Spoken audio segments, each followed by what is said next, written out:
Namaste friends, welcome to another morning of satsang together. Let's begin with a chant.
Let's take a brief moment of meditation now, tuning into that Om vibration, offering a silent prayer to Swami Yukteswar Giri, Mahavatar Babaji, this lineage of Gurus, Lahiri Mahashaya Paramhansa Yogananda, asking them to guide our thoughts and actions and to always be present with us. Om Shanti. Hello again friends, welcome to the second episode, or rather the third class if you count the introduction, where we are discussing Swami Sri Yukteswar Giri's book, The Holy Signs. And we started with the first chapter last week. Last week was the official beginning of the first class. I think that was 3 weeks ago. And I'm going to give you a brief recap before picking up where I left last class. So this book itself consists of 4 different sections, and if you include the introduction and conclusion, it is 6 sections. We started discussing the first chapter of this book. The introduction is all about the yugas, so I skipped through that part because I've already shared a lot about that. And we jumped right into the first chapter, which Yukteswar Giri calls the Gospel. And as we discussed last week, the first 3 chapters of this book align closely with the 3 systems of Indian philosophy, Sankhya, Vedanta and Yoga. So right now we are exploring this chapter on Sankhya philosophy. Now this chapter in English is called the Gospel. As I was sharing last week, I wonder what it was called in the original Bengali or the Sanskrit edition, because I'm just curious if it was called Sankhya, but I have no way to know. Anyway, I was also thinking about how, despite having spoken about this for 30 minutes, I feel like we barely scratched the surface of this first sutra, and there's so much more to be said. Ironically enough, what Swami Sri Yukteswar Giri writes is just this one short paragraph. So I'm going to read it again because these words are really worth meditating on and for us to deeply attune to.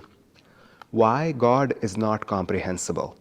Man possesses eternal faith and believes intuitively in the existence of a substance of which the objects of sense, sound, touch, sight, taste, and smell, the component parts of this visible world, are but properties.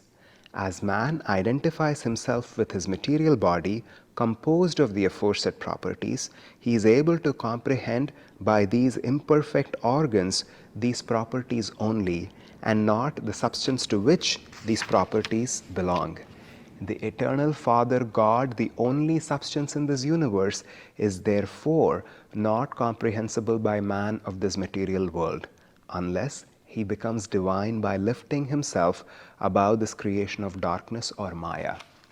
That is all the gist of what Swami Yukteswar Giri offers for us as explanation for this first sutra. It is such a principal concept in Sankhya philosophy, and it's also worth really meditating on, although all of this is pure jnana or wisdom that is coming from a high state of realization, it is really, really worth thinking about, because it can open those doorways of realization and perception for each one of us when we start meditating on these seed thoughts. In essence, what he's presenting here is the simple idea. What we are perceiving in this world are properties, not objects. So when you look at a tree, what do you perceive? You perceive all of its properties. You see how beautiful it is. You can touch and feel the bark, leaves, or the different parts of the tree. You can smell the tree, and you can smell how woody or whatever the particular scent of that tree is. You can even taste it. You could eat the fruit or leaf from the tree and you know what it tastes like. And you're able to hear the sound if you were to scratch the surface of the tree or whatever it is that you do with the different parts of that tree. Now, we have perceived, we have cognized the tree in these 5 different ways because we are bound by the material body. And yet, what do we immediately conclude? We conclude that we have seen the tree, that we have perceived or cognized the tree. And what he is qualifying or differentiating here is, we have not perceived the tree at all. We have not perceived the object. We have only perceived 5 properties of the object. That doesn't mean we know what the essence of that tree is. We just know these 5 properties that we are able to perceive through our senses. And yet, although we move through the world through the limitation of our senses, and why are we limited? Because we are bound in this physical body. We move about thinking, or at least believing, that we are perceiving objects, whereas all that we are perceiving are the properties. We are not perceiving the substance of which these properties are mere reflections.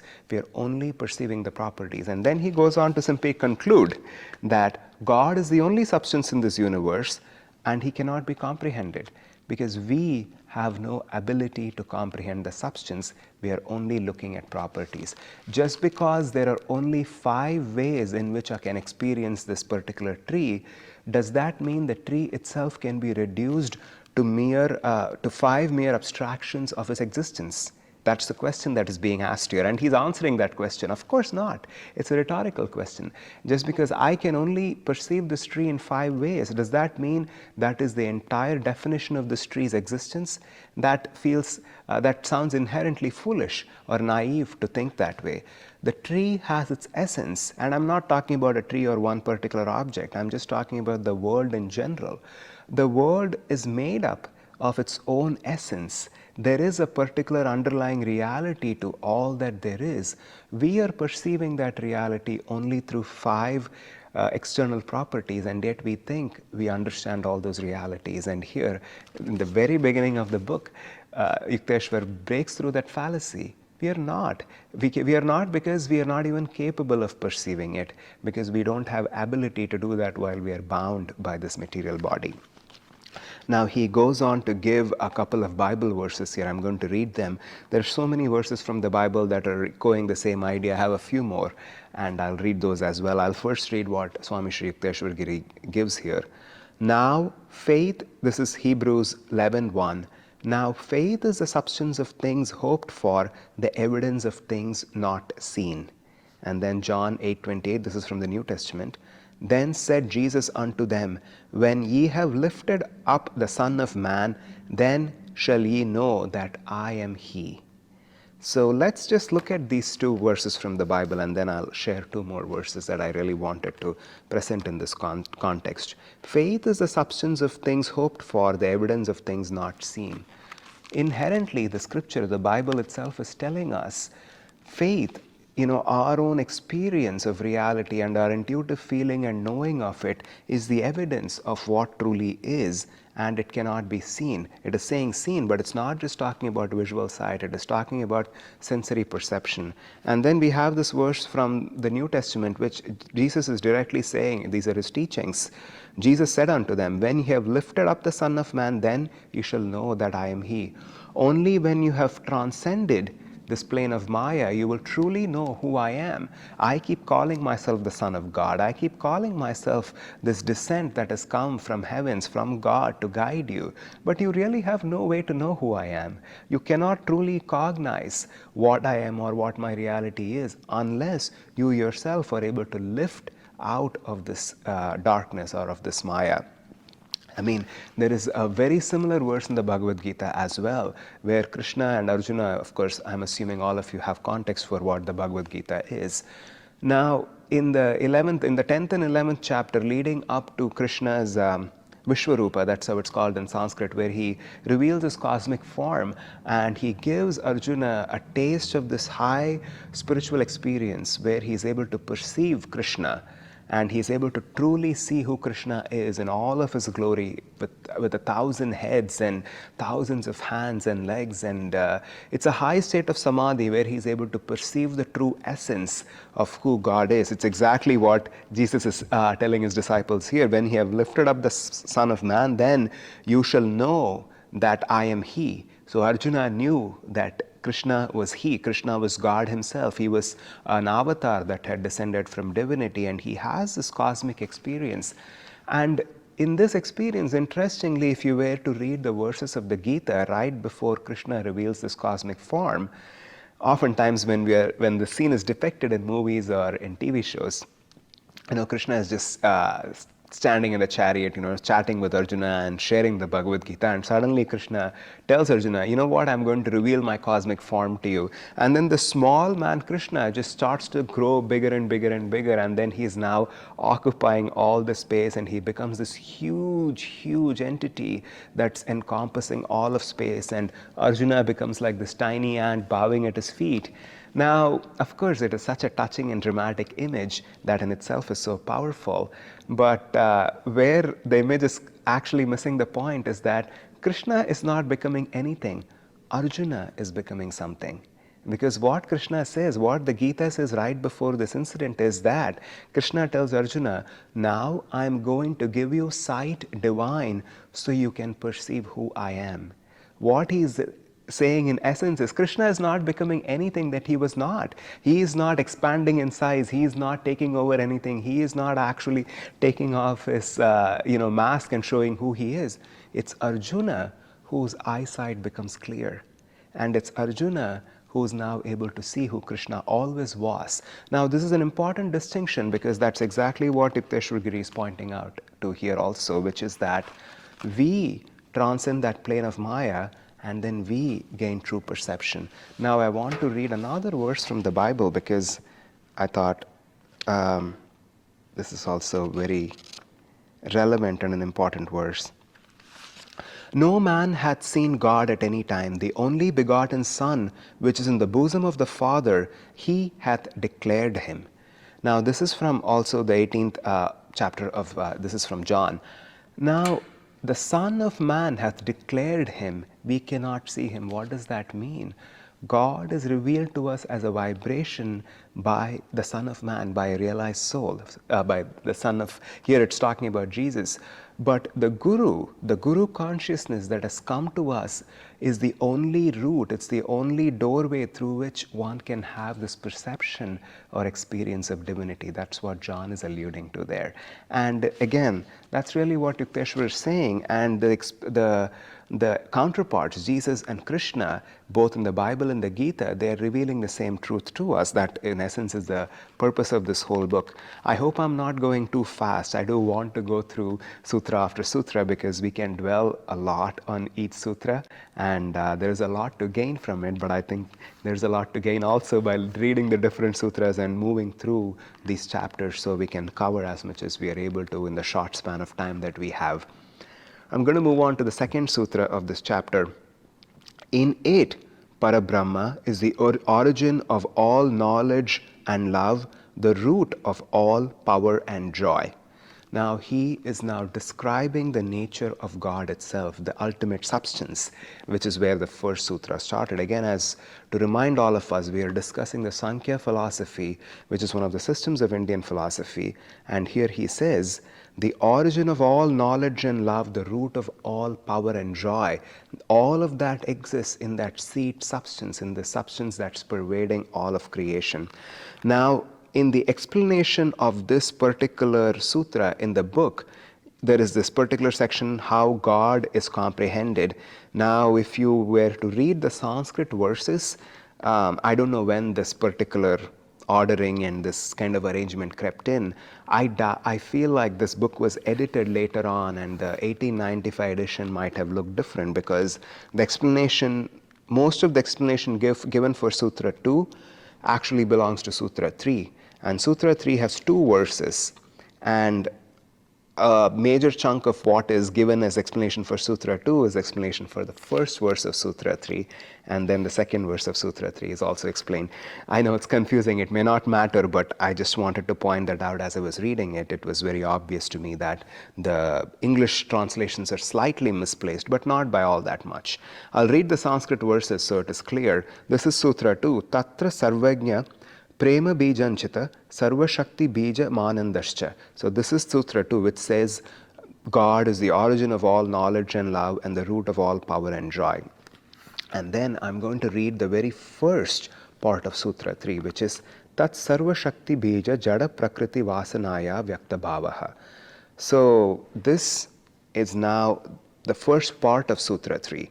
And this is actually corresponding to this paragraph that says how God is comprehended. So I'm going to read the paragraph. It doesn't matter what the Sanskrit Sutra says. So I'll read Yukteswar Giri's explanation here, because we are running out of time. Maybe this is all that we can discuss today. How God is comprehended. So the first sutra, Yukteswar Giri said why God cannot be comprehended, and then he's going on to say how can he be comprehended. As man is the likeness of God, directing his attention inward, he can comprehend within him the said force and feeling, the sole properties of his self. The force almighty as his will, Vasana, with enjoyment, Bhoga, and the feeling omniscient as his consciousness, Chetana, that enjoys Bhokta. There is a lot to parse apart there. This book, I'm telling you, is very dense, and I don't even know if I'm understanding all the different pieces of it, but I'm going to try and just take piece by piece so we can try and understand the essence of what Yukteswar Giri is sharing here. So he's saying man is the likeness of God, so when we direct the attention inward, God can be comprehended as the force and feeling. When he says force, the English words can be quite confusing here. I think the word force can also be replaced by the word will in this particular context. Force and feeling, the sole properties of his self. Essentially what Yukteswar Giri is saying is, this is the pure practice of Jnana Yoga. When we are able to turn our attention inward by comprehending who we are in our own fundamental nature, becoming so deeply aware and completely in tune with ourselves to become aware of that feeling nature that is in our heart, what's driving us, what is that force that impelling us to even act in this world. When we try to tune into that source, we actually begin to start understanding God. And then he goes on to say, and these are the 4 ways, the properties of the self. These are the 4 ways in which we can tune in to this force and feeling. And what are the 4 ways? The force almighty as his will, he says Vasana, with enjoyment, Bhoga, feeling omniscient as his consciousness, Chetana, that which enjoys Bhokta. Again, it's really hard to parse apart all these 4. I'm going to try my best, and we will take each word. There are 4 properties that he's saying through which we can feel or comprehend God. And the 4 are for us to experience within ourselves. And what are these 4 properties or 4 parts? The first one is Vasana. And he says Vasana is the will, the force almighty as his will. Now the word Vasana, the Sanskrit word, I've never heard it defined as the English word will. Vasana is often defined as impressions from the past, as desires, as karmic prints that we carry. That's what the word Vasana is often translated as. But if I read this English sentence correctly, Yukteswar Giri is saying the force almighty as his will. We feel the Vasana as the will. And I think what he means by the will is the desire, what drives us, what makes us act, what makes us seek, what makes us want. All of this coming from within, he is describing using the word Vasana, that which is impelling us constantly from within to go outside, to look outside. That is in essence, that is a property of the Almighty Divine that we can feel within ourselves with enjoyment, bhoga. Now this is easy. Enjoyment. Enjoyment has the word joy. What is it that we enjoy? A cup of ice cream, a beautiful scenery, whatever it is that we enjoy. Think of all the pleasures that bring us joy. That joy itself is a property of God. So we can feel, we can comprehend God through that act of enjoyment, through the joy that is present in enjoyment. What is it that we are experiencing? That is God. The feeling omniscient as is consciousness, Chaitana. The feeling itself, what is it that is able to comprehend this emotion of joy, the substrata of that enjoyment, that is Chaitana, our own awareness, what makes us alive, what gives that foundation even for enjoyment, what is present already that is able to absorb or receive that enjoyment. That is Chaitana, that is the feeling nature of who we are. And the fourth property through which we can comprehend divine is Bhokta, that which enjoys. Who is it that is enjoying? Who is that I? I am enjoying this bowl of ice cream. I am enjoying this particular conversation. I am enjoying the company of this person. I am enjoying traveling to this place. Who is that I, that Bhokta, that feeling of being that person that is able to draw this joy, that sense of identity, is God. So the four ways in which we can comprehend God within, again as listed by Yukteswar Giri, will or Vasana, enjoyment or Bhoga, feeling omniscient, the consciousness which is Chaitana, and that which enjoys, Bhokta. Now, I think all that this boils down to, what we are hearing from Swami Shri Yukteswar Giri and what we are tuning into in this part of the Sutra is simply that when we are able to detach dispassionately and when we become the observer and when we are able to see all these components, instead of getting lost in the world of Maya, instead of being overcome by the act itself and unconsciously indulging in it, when we are able to detach ourselves and able to observe these four parts distinctly within us, that which is driving us, that which is bringing us joy, that which is enjoying, and that which is the substrata of the enjoyment itself. All these four parts are within us. When we become aware of these four properties that are present within, we start comprehending God. And I will leave you all with a simple exercise, because again, I've been meditating on the sutra. It is a rather abstract and complex idea. And this is an exercise that I often try myself. When we are overcome with a particular physical sensation, when we are compelled in a certain way, you could take something as simple as hunger or thirst. Think of when you're very thirsty, when you're very hungry, and then close your eyes for a moment and dwell on that feeling of hunger.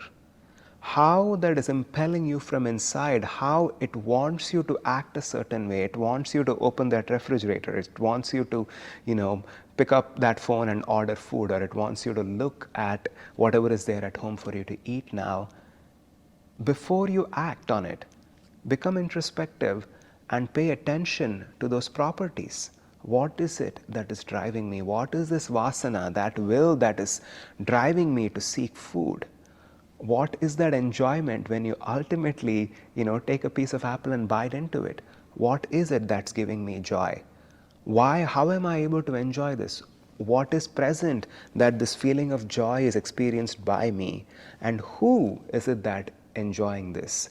And we can take a simple example like that and parse this apart. And even if you don't want to get too philosophical with all of this, I would simply say, just feel that fire of hunger, and that in itself is God.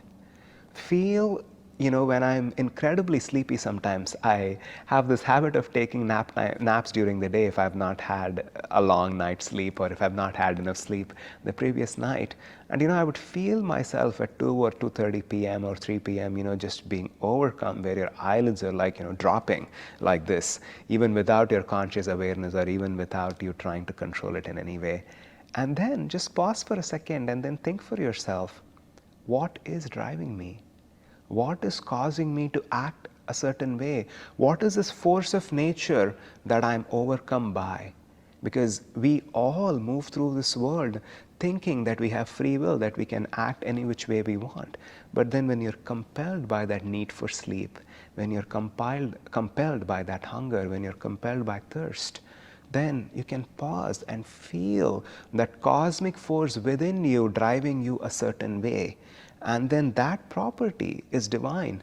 That is that force and feeling that Yukteswar Giri is talking about, through which we can experience that presence of divine within us. So with that, I'm going to end this week's discussion. I hope I didn't rush through the sutra. I'm just realizing how heavy this book is. I don't even know if I did justice to everything that Yukteswar Giri is sharing here. Next week, we will move on to the Sutra 3 of the first chapter. So thank you all for coming along with me on this journey. God bless you, and I'll see you next week.